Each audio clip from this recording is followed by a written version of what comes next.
la Turquie est un pays de l'OTAN quand même, hein. Bah oui. Donc si c'était un comment dire s'il menait une politique, si la Turquie menait une politique en dehors de ce qui est planifié, elle aurait été rappelée à l'ordre très C'est rapidement. clair. L'Arabie Saoudite et le Qatar sont des instruments des États-Unis, sont des valets des États-Unis. D'ailleurs, l'autre jour, il y a quelqu'un aux États-Unis qui disait c'est Trump, je crois, qui disait que de son côté, en fait, il considère pas ça comme des États, mais ce sont des gas stations.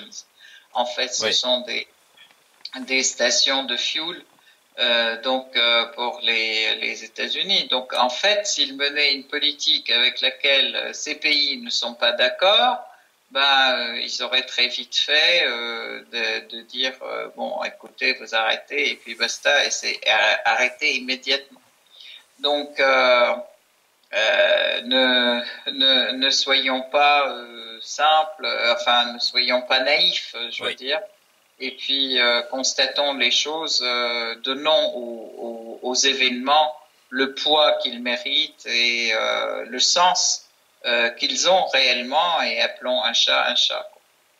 Donc ça c'est un point important et qui bon, peut-être que la première année on pouvait avoir des doutes, hein. Enfin en 2011, 2012, 2011 je crois on pouvait avoir des doutes, mais 6 ans plus tard avec la propagation du terrorisme en Syrie, en Irak, en Libye, et que ces pays ont été largement bombardés par l'OTAN, par les Américains, Absolument. aujourd'hui avec des interventions ou une tentative d'intervention, je veux dire même en Syrie, c'est vrai, heureusement que la Syrie a bloqué ce plan. Mais en Oui. réalité, il y a toujours des tentatives pour le continuer, pour casser la Syrie, sous des prétextes complètement fallacieux de régime, dictature, etc. Alors paradoxalement, le régime dictatorial, tous les habitants qui sont soi-disant dans les zones qui sont libérées par Les les terroristes. terroristes, les gens ils fuient vers le côté du régime dictatorial. Alors là, c'est vraiment, mais il faut le voir. Donc ça, c'est quand même incroyable. Et puis dire que c'est un régime qui n'est pas, c'est une révolution du peuple contre le pouvoir. Alors c'est quand même bizarre que cette révolution aidée par tous ces pays occidentaux n'arrive pas à réussir contre le pouvoir. Finalement, qui est, semble-t-il, si isolé. Oui. Alors qu'en réalité, s'il était isolé, comme on le dit, il n'aurait pas tenu 6 ans. Donc tout ça, en fait, ce sont des concepts et des manières de faire et des manières d'expliquer une situation qui n'est rien d'autre qu'une agression contre la Syrie. Bon, maintenant, tous ces arguments tombent d'eux-mêmes et je pense que les gens ouvrent les yeux de plus en plus et voient la vérité, la réalité. Même lorsque la France est attaquée aussi par le terrorisme, on voit comment et avec quelle manière détournée les choses sont comment dire, résolues ou pas résolues du tout, mais elles sont traitées avec beaucoup de d'inefficacité, si on peut dire. Oui, une inefficacité quand même curieuse. Hein. Si on en reste à l'inefficacité. Oui, Voilà. si on se contente de ne pas faire l'analyse de la situation, oui, tout à fait. Tout à Exactement. fait. Donc, voilà. Si vous me permettez, Sarah, je voulais faire un ajout sur ce que vous disiez à l'instant par rapport au fait que le gouvernement syrien, enfin le président Bachar el-Assad serait tombé depuis très longtemps si vraiment il était un dictateur qui tue son peuple, hein, je veux dire.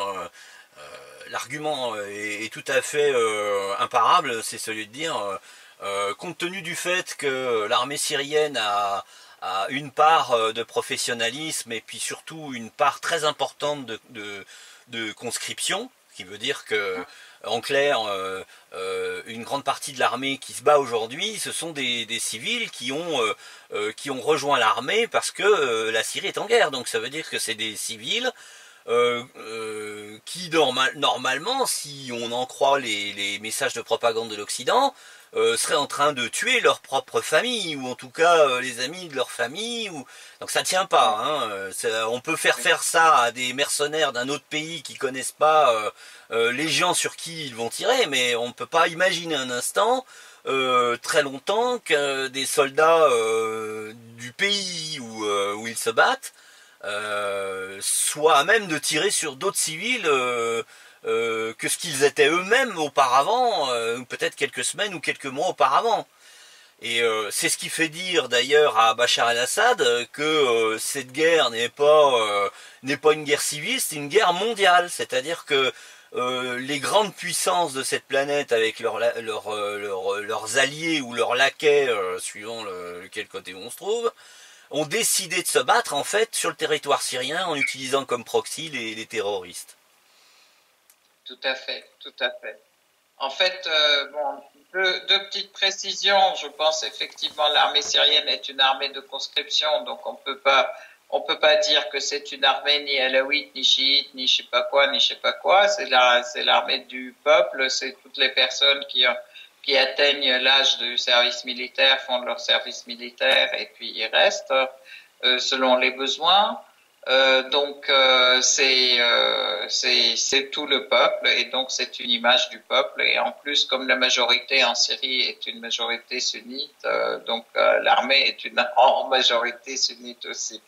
Donc franchement tous ces arguments ça fait rigoler et il parle de l'armée alaouite qui parle que en fait, c'est une projection d'un tas d'idées qui n'ont absolument aucune présence dans la réalité syrienne. Déjà, la distinction, nous, on est ni alaouite, ni chrétien, ni musulman, ni sunnite, ni chiite, on est syrien. Et on est syrien depuis 10 000 ans et on est comme ça. Avec toutes nos diversités et nous vivons comme ça et on ne fait absolument aucune distinction entre les gens. Et les Occidentaux veulent absolument faire une analyse pas seulement l'analyse et faire coller la réalité à leur analyse, parce que l'objectif c'est de pouvoir créer effectivement des distinctions entre les différentes religions pour pouvoir découper suivant la religion, suivant la confession. Et tout ceci rejoint le projet sioniste de judaïsation de la Palestine et que nous refusons et que le peuple palestinien refuse et que tous les peuples de la région refusent et refuseront. Et voilà. Donc, même s'il est soutenu par l'Occident. Oui, parce que en fait, la propagande est surtout saoudienne hein, à la base, hein, même sioniste, hein, disons-le, consiste à faire croire qu'on a actuellement une guerre entre chiites et sunnites. Et effectivement, comme vous le disiez, je crois qu'il y a à peu près 70% de la population, et donc la même proportion dans l'armée, qui sont des musulmans sunnites. Donc cette guerre chiite-sunnite n'existe pas, c'est une pure invention. C'est un concept totalement inventé principalement soit par les sionistes et les wahhabites qui oui, tout à fait, parce que les wahhabites ne sont rien d'autre que les sionistes musulmans, je peux dire. C'est l'analyse que je fais et que je pense, en fait, de toute façon, il est évident la complicité et plus que la complicité, je dirais, la coalition et la connivence systématique entre l'Arabie saoudite et Israël, elle est évidente. Oui. et pas seulement maintenant, c'est depuis des années. Le wahhabisme est pour moi le sionisme musulman et depuis des années, donc il sert effectivement les objectifs d'Israël et puisque de toute façon ils sont très liés aux Américains et les Américains sont très liés à Israël et c'est eux qui l'ont créé. Enfin, les Américains, ce sont les Britanniques qui ont créé Israël et les Américains ont repris le relais. Donc, nous voyons quand même, c'est clair que ce projet est un projet sioniste hein, et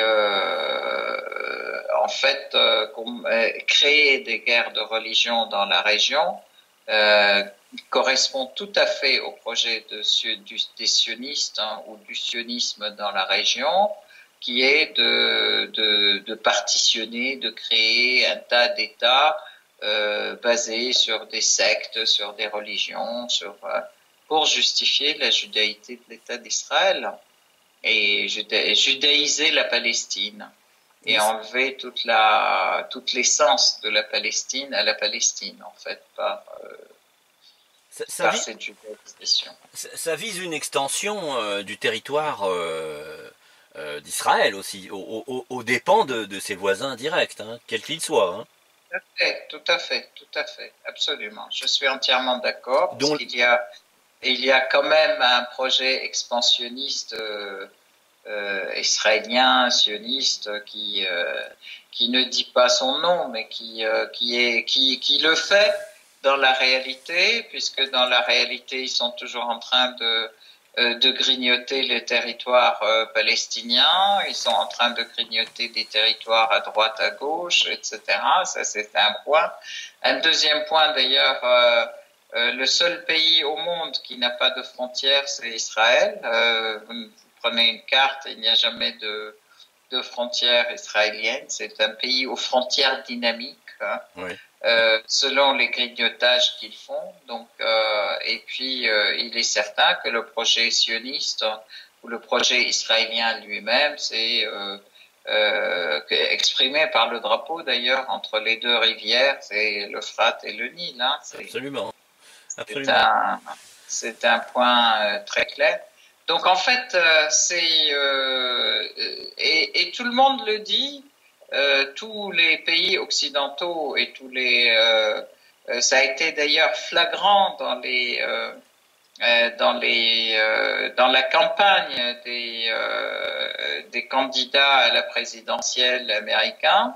Ouais. Dans leur campagne, c'était la surenchère à qui soutient davantage Israël plus que l'autre. Oui. Et c'est un facteur de réussite, de succès dans les élections du présidentiel, du président lui-même. Donc voilà. Et ça, il faut le voir. Et je veux dire, c'est clair pour tout le monde. Ils ne peuvent même pas le cacher. Il n'y a même pas une volonté de le cacher, mais il faut le voir parce que ça crève les yeux. Donc la politique américaine. D'ailleurs, je tiens à dire quand même, vous savez sans doute que Obama a décidé d'octroyer 47 milliards de dollars à Israël sur les 10 ans. Oui, absolument, oui. D'armement, voilà. Oui, bien sûr, oui. Voilà. Donc c'est une subvention qu'aucun autre pouvoir n'a pu lui donner, aucun autre pouvoir américain, aucun autre président n'a pu faire ça. Et donc là, il a montré qu'il était encore plus que les autres, hein, plus sioniste que les autres. Hein. Oui. Il a engagé son successeur dans cet aspect-là, hein, qui n'était pas nécessairement d'accord. Hein. Absolument. Alors là-dessus, je voudrais quand même aussi dire quelques points par rapport à la politique de Trump et de Obama. Donc déjà, on dit que le succès de Trump a étonné beaucoup de personnes. Je pense que ça a été effectivement un grand succès, alors que tous les médias il y avait une machine médiatique qui soutenait Hillary Clinton qui était absolument faramineuse. Hein. Absolument, oui. Le terme est exact, oui. Absolument, et malgré tout, elle a échoué. Et je pense parce que il y a certaines institutions qui ont voulu effectivement qu'elle échoue et que cette institution a pu soutenir Trump dans son accès à la présidence. Les propos de Trump, en fait, les propos du candidat Trump, qui était justement, moi je veux plutôt traiter avec la Russie en tant que partenaire et puis voir avec eux. Donc ça émane de son esprit businessman en fait. On va voir les gens, on n'est pas, même entre concurrents, on est partenaire et on essaye de résoudre les choses différemment.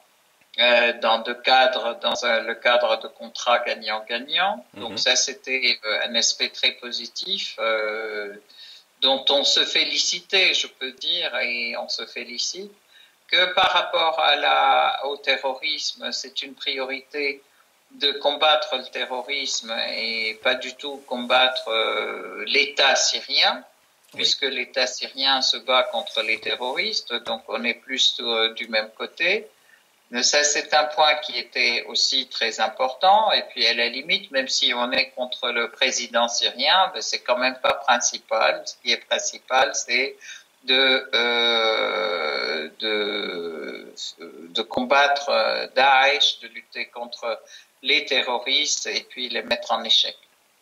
Oui. Et puis, dernier point, quand il parlait de cette prétendue opposition modérée ou terroriste modérée, il disait clairement, on ne sait pas qui on est en train de soutenir, donc il faut arrêter ça. Bon, tous ces aspects paraissaient très importants et très intéressants et très positifs pour moi et pour beaucoup de personnes, en fait, pour la Russie aussi, puisque Poutine a été le premier à féliciter Trump. Il y a eu même des coups de fil entre eux. Mais je pense en fait que d'ici, il y a quand même les 100 jours avant l'investiture. Oui. Et que pendant ces 100 jours, Obama est en train de se dépêcher de liguer, de couler pratiquement dans le béton, je dirais, sa politique pour ligoter Trump. Oui, absolument. Le premier point, on voit qu'il fait une tournée dans les pays européens où il assure tout le monde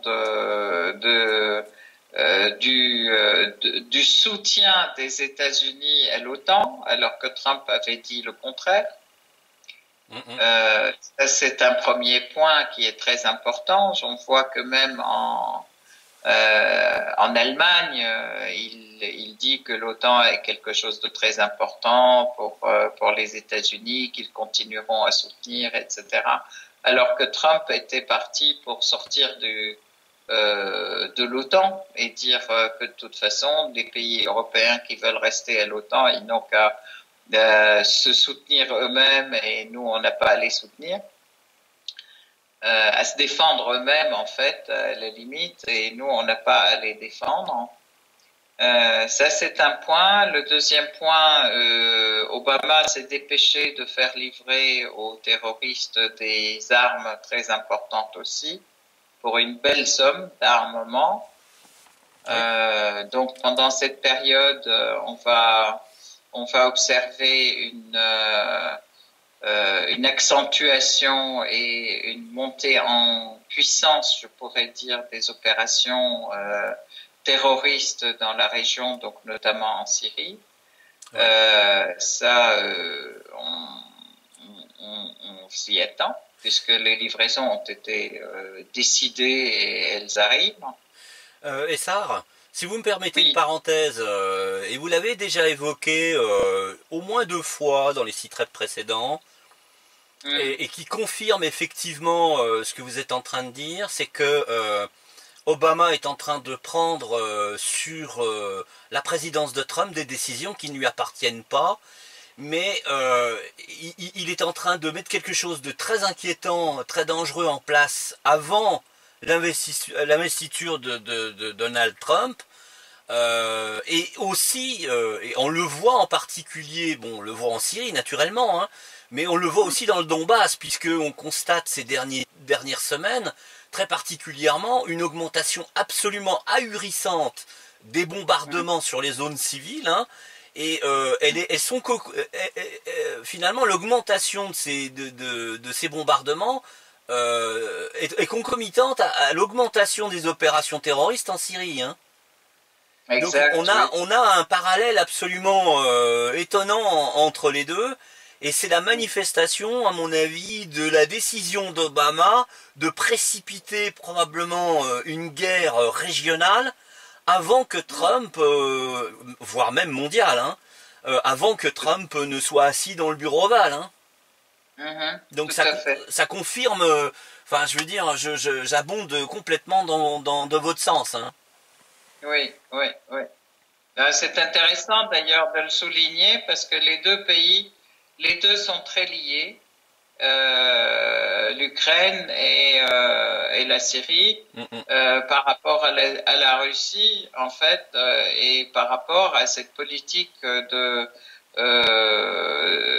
d'opposition. Enfin, c'est même pas d'opposition, une politique qui veut absolument créer ou faire de la Russie un ennemi, et même si c'est un ennemi fictif, parce que la Russie n'a pas d'intention belligérante, mais cette volonté d'encerclement de la Russie, c'est ça, oui. est manifeste, hein. Elle est manifeste, et elle est très affirmée et très violente, hein. C'est la mise en pratique de la théorie de containment, et qui a été d'ailleurs assez copieusement décrite dans l'ouvrage de Zbigniew Brzezinski, qui est un des anciens conseillers d'un des présidents américains. Voilà. Et l'objectif, c'est effectivement la Russie. À travers le Donbass et la Syrie, c'est la Russie qui est visée. Hein. Absolument, oui, tout à fait. Mais pour finir, ce qui explique aussi que la Russie s'engage complètement du côté de la Syrie, parce que c'est elle qui est visée, réellement. C'est ça. Et quand vous parliez des armes, les nouvelles armes américaines qui arrivent, il y a quelque chose dont je me rappelle, c'est que l'armée irakienne a témoigné que les soldats étaient surpris de se battre contre des djihadistes qui possédaient des armes beaucoup plus modernes que l'armée irakienne, hein. Et ça sort pas des ateliers de Daesh, hein. De loin, même aujourd'hui, ils ont des armes très sophistiquées en Syrie, hein. Et ils ont des armes qu'on n'a jamais vues, en fait, très très sophistiquées. Par exemple, des trucs contre les avions qui peuvent être portés sur les épaules. Il y a eu des manpads. Ils ont même maintenant des drones, hein, oui.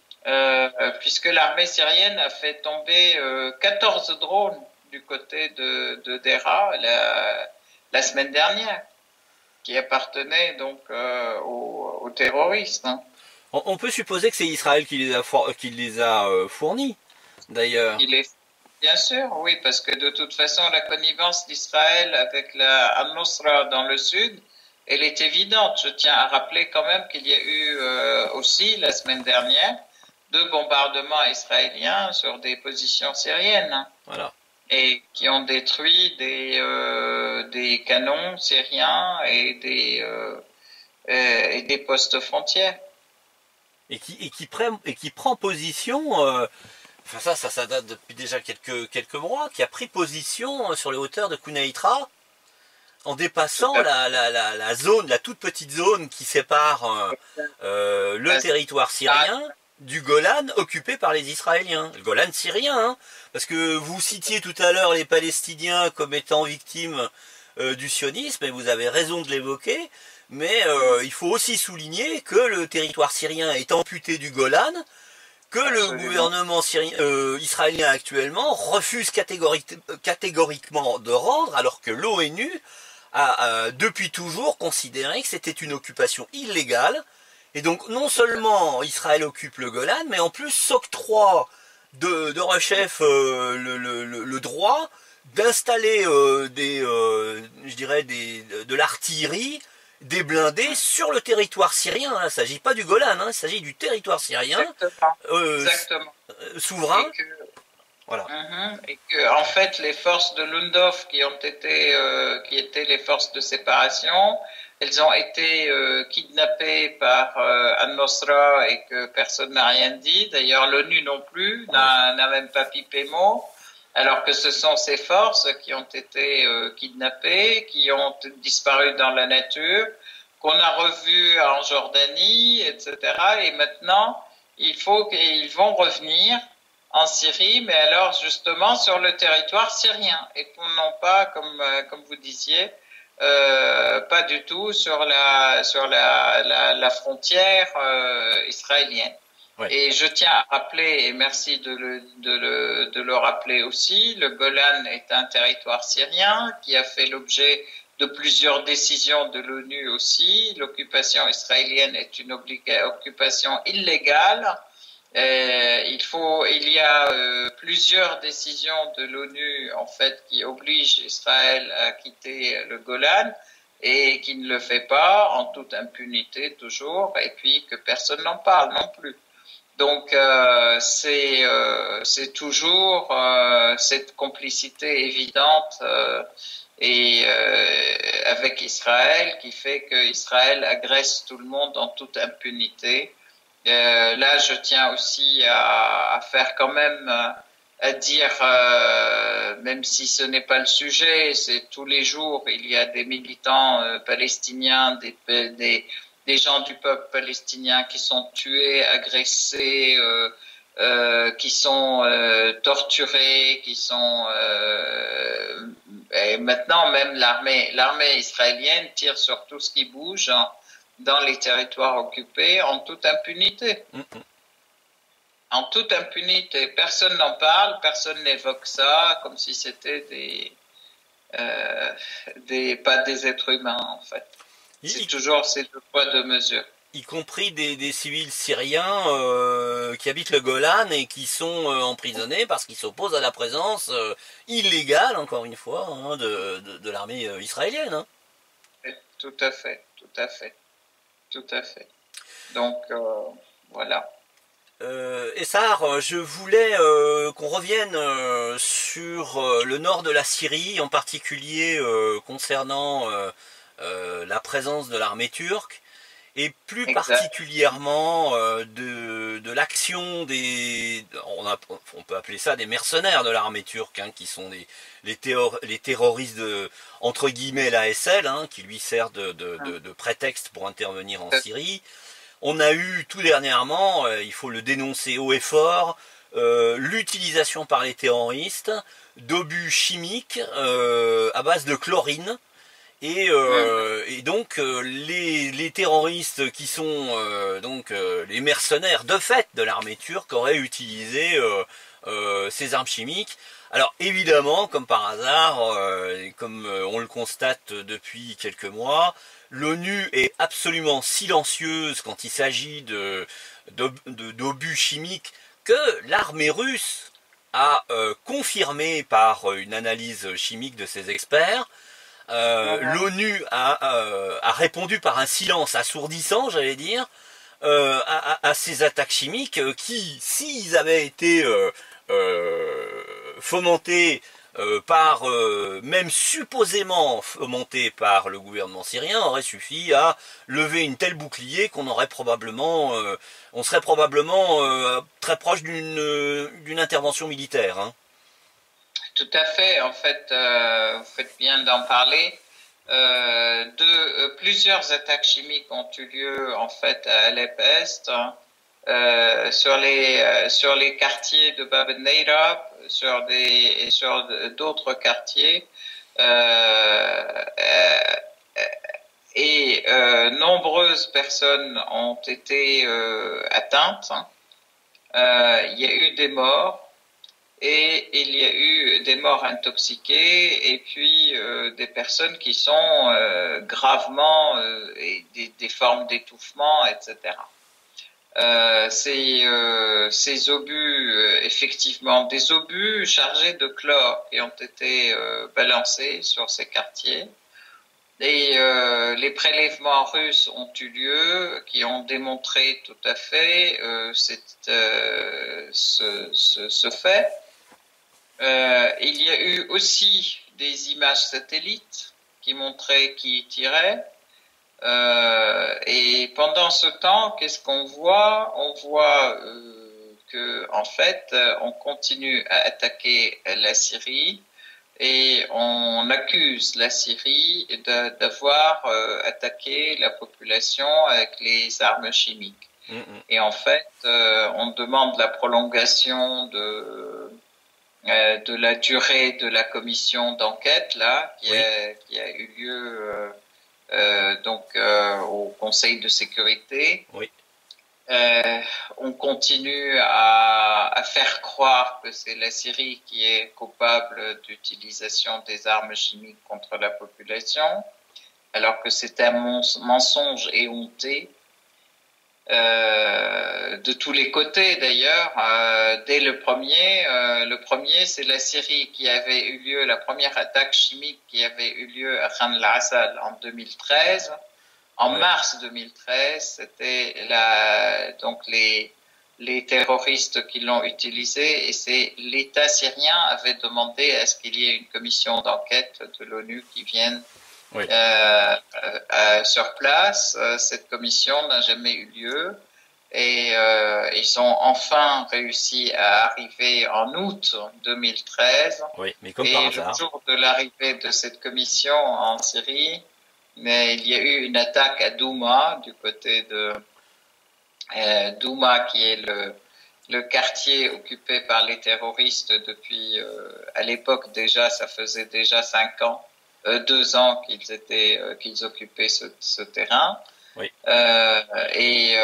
Bon, malgré tout, ça n'a pas empêché d'accuser tous les faits sur place, hein, et tous les faits et la logique, etc., qui montraient que c'était effectivement des terroristes, hein, plus certains rapports de Seymour Hersh, de l'ONU, Carla Del Ponte, etc. Enfin bon, pas mal de personnes qui ont montré que c'était les terroristes qui l'utilisaient. Ben ça n'empêche que les États français, anglais, américains continuent à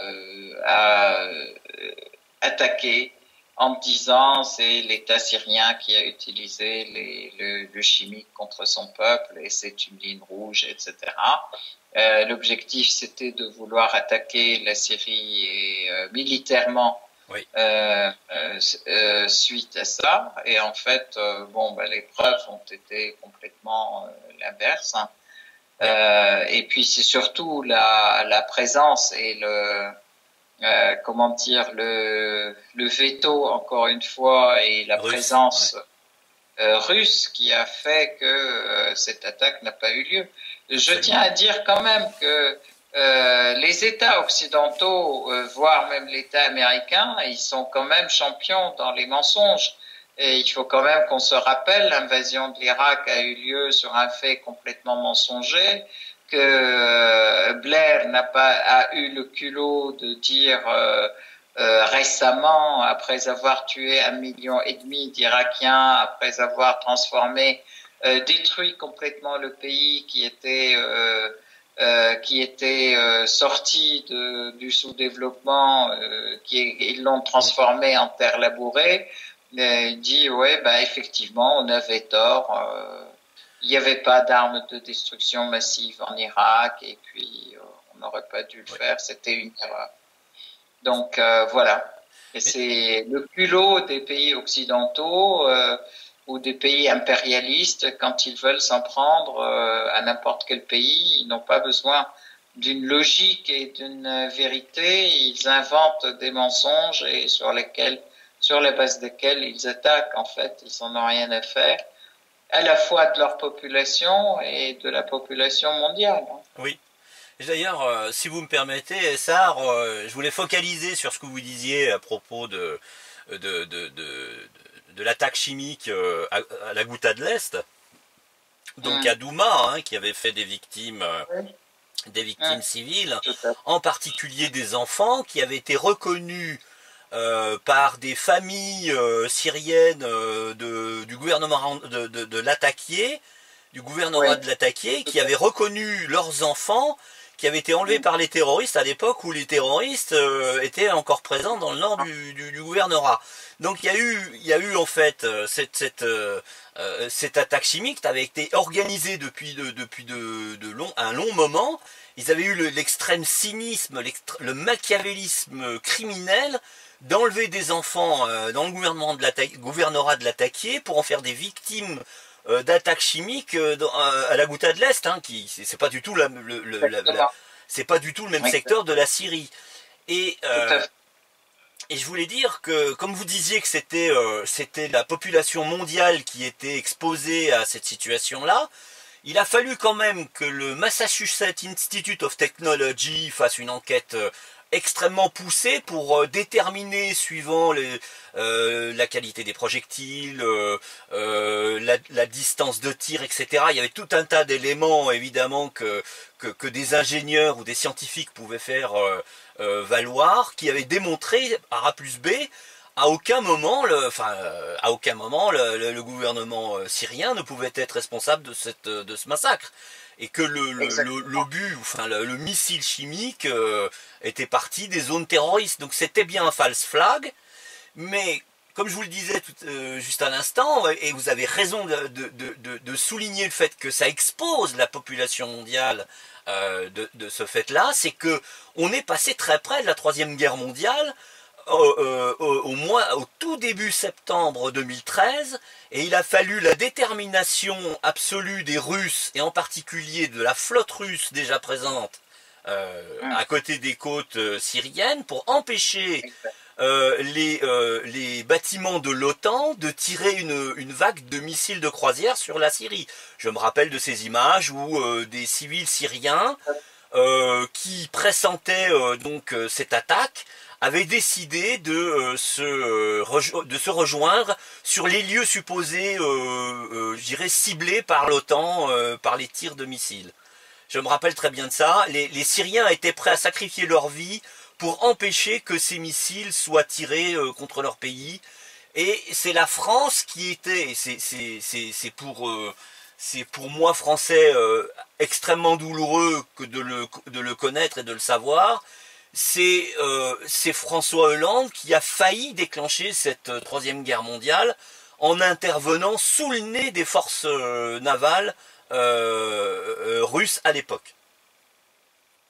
Tout à fait. Alors, effectivement, et en plus, il y a eu ce mouvement de la jeunesse syrienne qui disait sur nos corps, et en fait qui voulait protéger effectivement la Syrie en faisant un bouclier humain. C'est ça.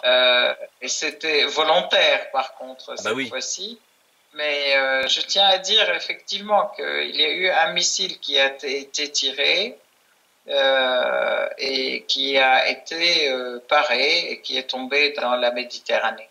C'est ça qui a dissuadé les Américains, et je pense que ce missile était américain et qui a été intercepté et coulé avant son arrivée à sa destination. Oui. Donc là, il y a eu une preuve qu'il y a une force quand même importante qui protège la Syrie. Voilà. Les Russes étaient déterminés, ils savaient que c'était septembre 2013. C'est ça. Tout début septembre 2013. Oui. Tout à fait. Ça a été très court, hein, la période entre le moment où le false flag à l'arme chimique s'est produit, ça doit être le 21 août. Le 23 août. Oui. 23 août. C'était le 23 août. Voilà. Et le 3 septembre. Ouais. Voilà, c'est très très court. Hein. Je veux dire, c'était prémédité puisque il faut quand même du temps hein, pour acheminer des unités navales à proximité de la Syrie. Il faut du temps pour acheminer des missiles de croisière qui étaient destinés à attaquer les zones militaires de la Syrie et la réduire en... Et vous bien préparé, quoi, préparé d'avance. C'est ça. Ouais, avant cette période, oui, tout à fait. Tout à fait. Tout à fait. Si vous voulez Donc, bien, je vais vous poser une dernière question et après je vous laisserai terminer. d'accord. Vous avez souhaité dire quelques mots sur la décision hallucinante d'un directeur de musée consacré à la mémoire de la Seconde Guerre mondiale, en particulier du débarquement de Normandie. Je pense précisément au mémorial de Caen, qui a décidé,